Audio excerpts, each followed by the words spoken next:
میں عرض یہ کر رہا تھا کہ پہلے سمجھیں ایمان کسے کہتے ہیں اور سمجھیں تقوی کسے کہتے ہیں، ایمان میں ہونے والی غلط فہمی کیا ہے اور تقوی کے بارے میں پیدا ہونے والی غلط فہمی کیا ہے، اس کو سمجھنا ازحد ضروری ہے۔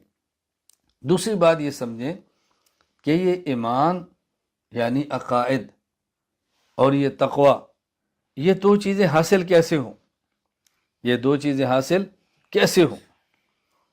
یہ دو چیزیں حاصل ہوں گی، اللہ تعالیٰ نے اس آیت میں فرمایا یا ایھا الذین آمنوا اتقوا اللہ وکونوا مع الصادقین۔ اگر کوئی شخص عقائد کو سیکھنا چاہے، اس کا حل عقائد کو پڑھنا، عقائد کو سننا اور عقائد کے ماہر سے عقائد کو سمجھنا ہے۔ میری باتوں پر توجہ دیں، عقائد کو پڑھنا، عقائد کو سننا اور عقائد کے ماہر سے عقائد کو سمجھنا، ہر بندے سے نہیں، عقائد کے ماہر سے عقائد کو سمجھنا، اس سے عقائد درست ہوتے ہیں۔ اگر کوئی شخص عقائد کا ماہر ہی نہیں ہے اور وہ عقائد پہ کام کرے گا، یہ ایسے ہی ہے کہ جس طرح کوئی آدمی سرجن نہ ہو اور وہ آپریشن شروع کر دے، اڑا کے رکھ دے گا۔ کوئی شخص عقائد کا ماہر نہ ہو اور عقائد پہ بات شروع کر دے، عقائد پہ شروع کر دے، عقائد پہ اپنی رائے دینا شروع کر دے، وہ خود بھی تباہ ہوگا، دوسروں کو بھی تباہ ہوگا۔ عقائد کو سیکھیں، کیا مطلب؟ عقائد کو پڑھیں، عقائد کو سنیں، عقائد کو سمجھیں، ایک ایسے آدمی سے جو عقائد کا ماہر ہو، ایمان درست ہوگا۔ تقوی کیسے آئے گا؟ اس کے لیے ضروری ہے، تقوی کے لیے ضروری ہے صرف نیک اعمال کو پڑھنا، نیک اعمال کو سننا، یہ کافی نہیں ہے۔ ایک ہے تقوی کو سمجھنا، ایک ہے تقوی کو زندگی میں لانا۔ تقوی کو سمجھنے کے لیے تو شاید سننا اور پڑھنا کافی ہو، لیکن زندگی میں تقوی کو لانے کے لیے اپنے شیخ، اپنے مرشد، اہل اللہ، صاحب ذکر کی مجلس اور صحبت میں رہنا ضروری ہے۔ میری باتوں کو اچھی طرح سمجھ لیں، کسی اہل اللہ اور صاحب نسبت کی مجلس میں جانا نہیں، صاحب نسبت اہل اللہ کی مجلس میں رہنا ضروری ہے۔ قرآن کریم نے کہا کونوا مع الصادقین، تقوی اختیار کرنا ہے تو صادقین کے ساتھ رہو۔ ہمارے یہاں المیہ یہ ہے، اولاً تو اصلاحی تعلق کا شوق نہیں ہے، لوگ اصلاحی تعلق کے لیے تیار نہیں ہوتے، بیعت کے لیے تیار نہیں ہوتے۔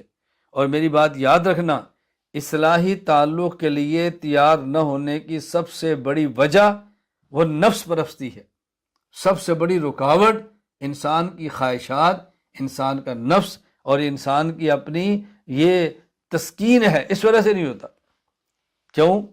بات سننی پڑے گی، بات ماننی پڑے گی، ڈانٹ ہوگی، رگڑے ہوں گے، اور اس کے لیے نفس تیار نہیں ہے۔ اس لیے لوگ اصلاحی تعلق قائم نہیں کرتے۔ ایسی جگہ پہ دوڑ دوڑ کے جائیں گے جہاں پہ جھوم جھوم کے ذکر ہو، جہاں پہ جھوم جھوم کے مجمع ہو، اور جہاں پہ لنگر اور یہ سب چیزیں چل رہی ہوں، وہاں دوڑ دوڑ کے جائیں گے۔ یعنی ایسی جگہ پہ دوڑیں گے جہاں اصلاح نہ ہو، جہاں تقوی کی بات نہ ہو، شریعت پر پابندی کی بات نہ ہو، وہاں ڈانٹ ڈپٹ نہ ہو، کچھ بھی نہ ہو، دوڑ کے جائیں گے۔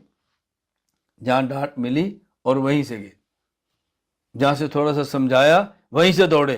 اب بتائیں اصلاح کیسی ہوگی؟ وہ نفس جو گناہوں کا عادی ہے، وہ اچانک تو گناہ نہیں چھوڑ سکتا۔ آپ نے دیکھا اگر کوئی شخص شوگر کا مریض ہو اور اس کی شوگر اتنی بڑھ جائے کہ ہارٹ اٹیک ہونے کا خدشہ ہو، وہ پھر بھی چینی نہیں چھوڑتا، اس سے پھر بھی میٹھی چینی چلانا کتنی مشکل ہے۔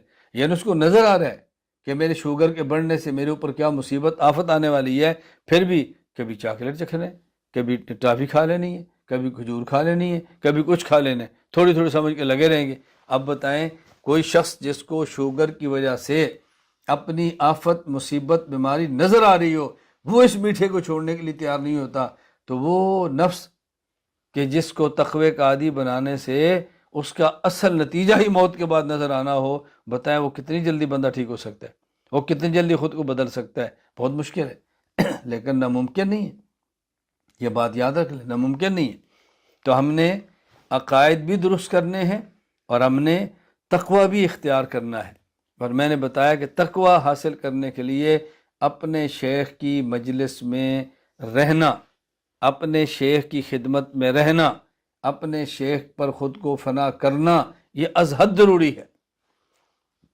میرا ایک بار بیان تھا اور مخصوص نشست تھی، اس میں ایک ساتھی کا میں نے خط پڑھ کے سنایا، نہ خط نہیں، خط تھا یا اس نے مجلس کے اندر آن لائن بات ہو رہی کہا کہ حضرت میرا مال اور میرا جان سب کچھ آپ پر فدا ہو۔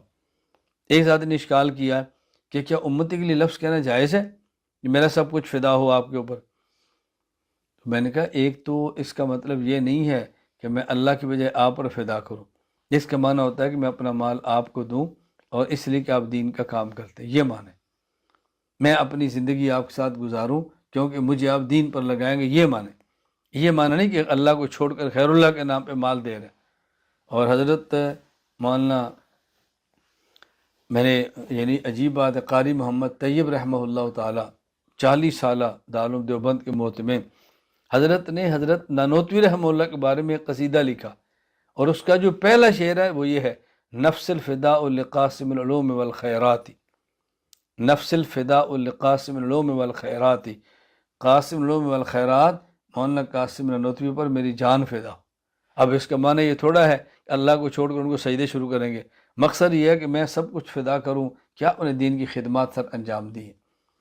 تو تقوی کے لیے ضروری ہے کہ آدمی اپنا وقت شیخ کے پاس گزارے، اور آپ یقین فرما لیں اگر آج انسان اس موبائل کا درست استعمال کرے تو یہ اس قدر اپنے شیخ کے بندے کو قریب کرتا ہے، اس قدر بندے کی اصلاح ہوتی ہے، اس قدر بندہ ٹھیک ہوتا ہے کہ میں کیا بتاؤں۔ میں رات بھی علماء کرام سے مجلس میں گفتگو کر رہا تھا اور میں ان کو یہ بات سمجھا رہا تھا کہ دیکھیں یہ جو موبائل ہے اس کا صحیح استعمال دور والے کو قریب کر دیتا ہے اور اس کا غلط استعمال قریب والے کو دور پھینک دیتا ہے۔ صحیح استعمال دور والے کو قریب کر دے گا اور غلط استعمال قریب والے کو دور کر دے گا، یہ برباد کر کے رکھ دیتا ہے۔ تو ہم نے اپنے عقائد بھی درست کرنے ہیں اور ہم نے تقوی بھی حاصل کرنا ہے۔